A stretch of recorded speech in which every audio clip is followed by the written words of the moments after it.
Over this past week, Doodles has been running up some impressive numbers, especially with the whole market crashing. Let's jump in and check out Doodles 1 week on from the drop.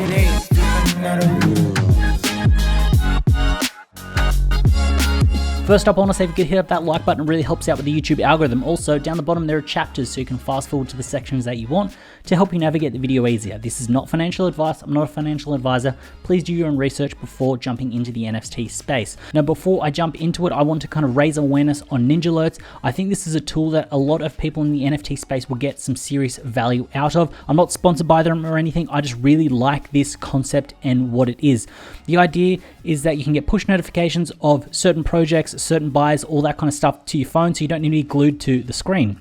The team that are putting it together are strong and solid, and they're going to be doing a lifetime access as an NFT. So essentially you can kind of buy the NFT, get lifetime access, and then if you don't want it anymore, you can sell that lifetime access as an NFT, which is the fundamentals of what an NFT should be. So that's why I'm super bullish on this project. There's a link for it below, so you can jump in and check that out. So anyway, what is Doodles? Doodles is a 10,000 profile picture project, and it was sold at 0.123 ETH each. What I think really gave Doodles some momentum is the fact that Burnt Toast was the artist or creative behind it. And Burnt Toast is a working alias for Scott Martin, a Canadian-based illustrator, designer, animator, etc. So the idea, the fact that there was an established artist behind it, that really kind of pushed it forward. I also think the fact that it was a 0.12 sale and it wasn't like a 0.08 really helps out, because I feel like it kind of shakes off some of the other people and people see more upside when there is a higher project.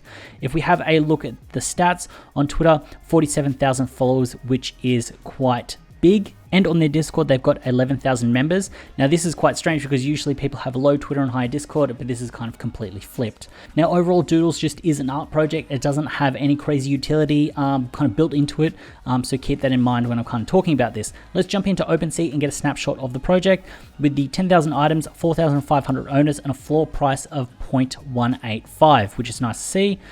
What you should get used to doing is click the buy now and then kind of get an idea and see how fast it could rise. So we kind of get down sort of 10 sales and it could get up to a 0.9 quite fast. Now jumping on over to Nansen and getting a deep dive into the stats. Deployed 8 days ago, we can see that Doodles has had the crazy volume on the kind of public sale day, and then after that the average price has stayed quite flat. We've seen some spikes with some huge sales, but other than that the average price has stayed very flat, which is interesting to see, and we can kind of see a bit of a run up happening now. When we have a look at the price range, we can see that the average price denominated by the green in an uptrend, same with the minimum price. When it comes to the maximum price, the blue line, that's kind of going up and down. There's not much you can take away from it. People are just kind of picking up the ones that they actually want.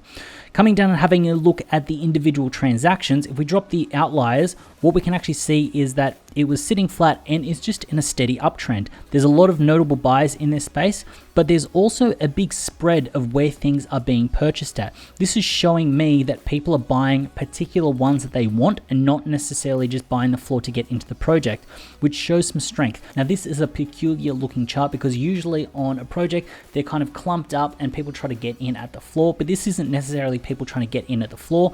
This is people trying to buy in what they actually want. Now, before I go on, the tool that I'm using is Nansen. I've actually got a video up here that is a tutorial on it. So if you click on that after you watch this video, of course, it'll walk you through how to kind of look at these charts, how to read these charts, and a basic overview of Nansen. And there's currently a 7-day trial for $9. Let's jump in and check out the top balances. We can see that the top balance has 463. The next one, 57, then 50. It is crazy the fact that the top balance has that many. Usually if the top holder is kind of like double what the second holder is, that's quite big. And the fact that this is like over 8x, it's almost like 9x. And what's crazy to see is that number 3 is Pranksy. Pranksy is a notable collector in this space.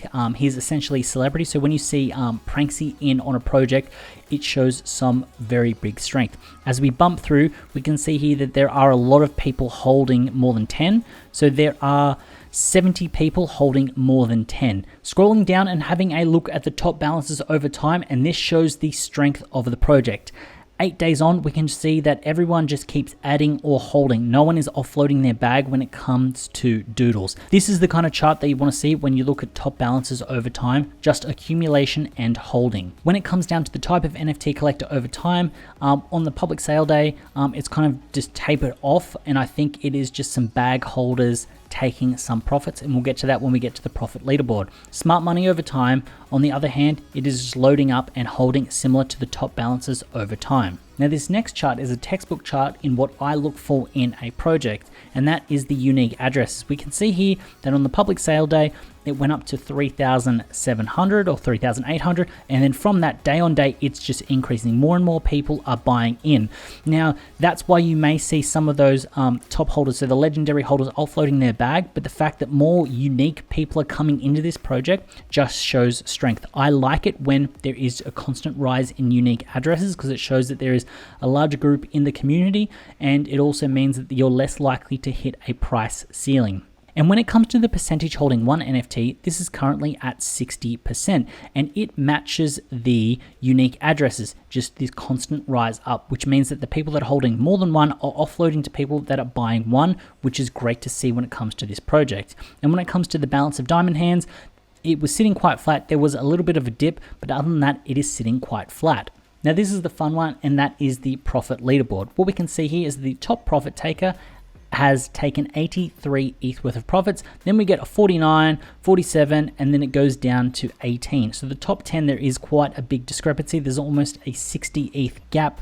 When you kind of bump across and have a look at the other profit takers, there are a lot of people. 100 people have made more than 6 ETH profit, which is great to see on a project. Having a look at the top 5 buying addresses and where they entered, what we can see here is that between 0.8 and 1.2 is where the top 5 buying addresses are buying in. So that's why I believe that this price floor is quite strong where it is, and I do believe that it could run up quite easily and it shouldn't dip too low.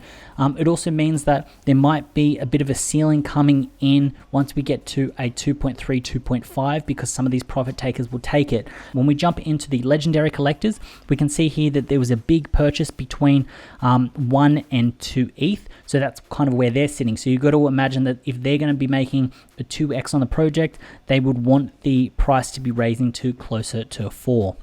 And down to where the smart money is buying, it is around that 1 ETH mark. Now with that in mind, the way that I read these charts and interpret these numbers is the fact that around that 1 to 3 ETH mark is where some of these big buyers are coming in. So it means that you would want to see that price fall rise to 3 and that average price get to around 4 before you kind of see a big sell-off. I could be wrong, but that's just the way that I interpret this data. This can kind of see where your buying and entry points are as opposed to some of these top buyers to see if you're getting a deal or if you're overpaying. When we come down to the recent transactions, we can see that over a 1 hour period, there are around 10 sales. Over a 2 hour period, we kind of get to the 20. So what this means, if you jump onto OpenSea and you look at the volume that's currently happening and you're just taking the fact that what's being listed there, with 10 sales, it could get to 1.9 quite easily, but that is contingent on people not listing their doodles. So overall, what do I think of Doodles? Overall, I think Doodles is a solid project. The average price is trending up. The minimum price is trending up. There was decent volume coming back into the market, and the fact that overall the market has slumped over the past week or so, and the fact that Doodles is staying strong is just a testament to the strength of this project. So should you buy into Doodles? I think if you've got a large ETH bag, this might be a project that could well and truly become a blue chip project. It's showing strength, it's on the up and up, and it's kind of beating the market when it comes to the pricing and what everyone else is doing. If you're new to this market, I don't think Doodles is a good investment because I feel like for a 1.5 to 2 ETH mark, you can get much more exposure to other projects, learn how the NFT space works, and ensure that you're actually kind of investing into a project that you like the look of. I'm not saying that Doodles is a bad project for someone that's new, but the fact that 2 ETH is a large bag for someone very new into the NFT space, there's a lot of drops that they could kind of jump into, look at, investigate and get in on and work out and see what they like. Because with NFTs, as opposed to cryptocurrencies, these are artwork, there's utility, there's personalities behind them. and you're then going to start to get an idea of the types of artworks and the projects that you like, the types of statistics that you like to see when it comes to jumping in on a project. And I do believe that you need to have much more exposure before you jump into a project. Would I buy into Doodles?